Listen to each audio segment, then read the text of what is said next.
following the illegal and unconstitutional step taken by the Zamfara State Chief Judge, Honorable Justice Kundu Aliyu, in constituting a panel of investigation on the impeachment notice served against me by the Zamfara State House of Assembly, I find it necessary to make this statement. What is happening in Zamfara State is not only a violation of the subsisting Federal High Court order directing the maintenance of the status quo ante bellum, but clear robbery. The court order, being clinically ignored, has been duly served on the Chief Judge of Zamfara State House of Assembly, and the Governor of Zamfara State.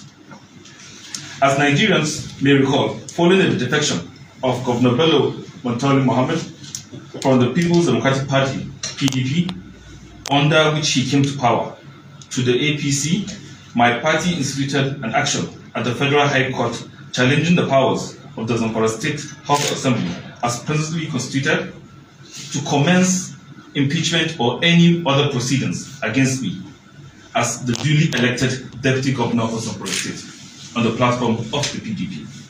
Notwithstanding the service of the said court order on these parties, Mr. Emmanuel C. Okala, SAN, wrote a letter dated 4th February 2022 to the Honorable House of Assembly, drawing his attention that of his colleagues to the court order and the suit number FH-ABJ-CS-650-2021, PDP versus INEC and 5 others, as well as the need to obey it as lawmakers. He equally wrote a similar letter dated 4th February 2022 to the Honorable Chief Judge on the need to follow the good example set by the Chief Judge of Ondo State in similar situation by not constituting any panel that would be illegal in view of subsisting court order, especially since the CJ is a party to the suit before the Federal High Court of Abuja. Despite the foregoing, the Speaker of the Zamfara State House of Assembly contributed a motion with spurious allegations leveled against me to be investigated.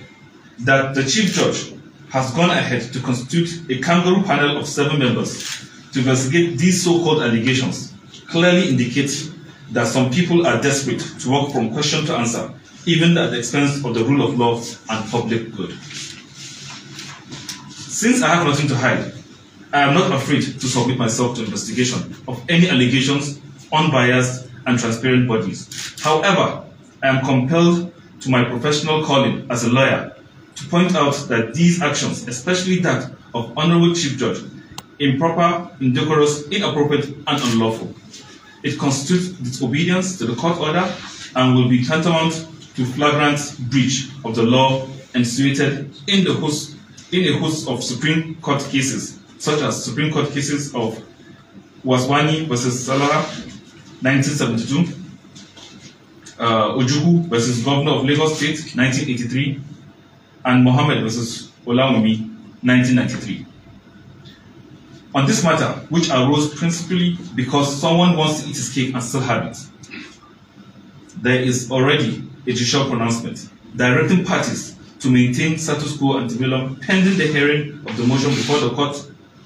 All parties, and most especially the Honorable Chief Judge, cannot be seen to engage herself in speculations by concluding that the application already before the court will fail. That is the import of what we are trying to do. Therefore, in consideration of the position of law in the matter and my social standing as a law-abiding citizen, as well as my professional calling as a lawyer, I wish to register my constraints categorically and unequivocally. Appearing before the panel purported constituted by the Zamfara State Chief Judge will amount to conferring legitimacy on an illegal body and violating subsisting court order on maintenance of status quo ante bellum since 19th day of July 2021. In the meantime, I will continue to respect the judicial process while awaiting the outcome of ongoing processes in court as a law-abiding citizen. While I fully support every legal move that will safeguard judicial integrity in Nigeria and save our nascent democracy, I appeal to our supporters to remain law-abiding and ignore the antics of desperate politicians who are bent on causing a breakdown of law and order in an already fragile state while they profusely bleeding from sustained attacks from bandits. Thank you for listening. God bless Zamfara State, and God bless the Federal Republic of Nigeria. As I've said earlier, it's illegal. They've been warned, they've been, I think even on Monday, while we're in court, the judge specifically told their counsel that they should not proceed with anything that will cause chaos and havoc within the state. And with this warning, I think reasonable people, or rather educated people, should understand that there's no cause for them to continue. But they choose to continue. I think whatever happens, I will still remain the deputy governors of the state, because whatever they've done will be null and void and illegal. Your Excellency, sir, I understand that, just for clarity, on the last time you were in court, did the judge give a declaratory order, or it was just mere advisory? At that point, yes, it was advisory and a reminder that any case that's in the court, not all parties should maintain status quo until the outcome and pending of that case. So rather, they should already know that even without the status quo, which there is a status quo, they should not take any action. But if they choose to do it, that's on their own merit. When you say that if they choose to do it, it's on their own merit, does that mean that as you would also bend over to the decisions of the incumbent, the governor of the state, even though we know the situation or the cases and courts, but as it stands now, there is a substantive governor in the state, Zamfara State, for instance, and one would wonder whether or not you are in tandem with the situation in Zamfara State. Well, it depends on how you put it. Because as for me, I think I've continued to maintain my office and I've continued to do my duties to the best of my capacity as opposition within the state with the governor.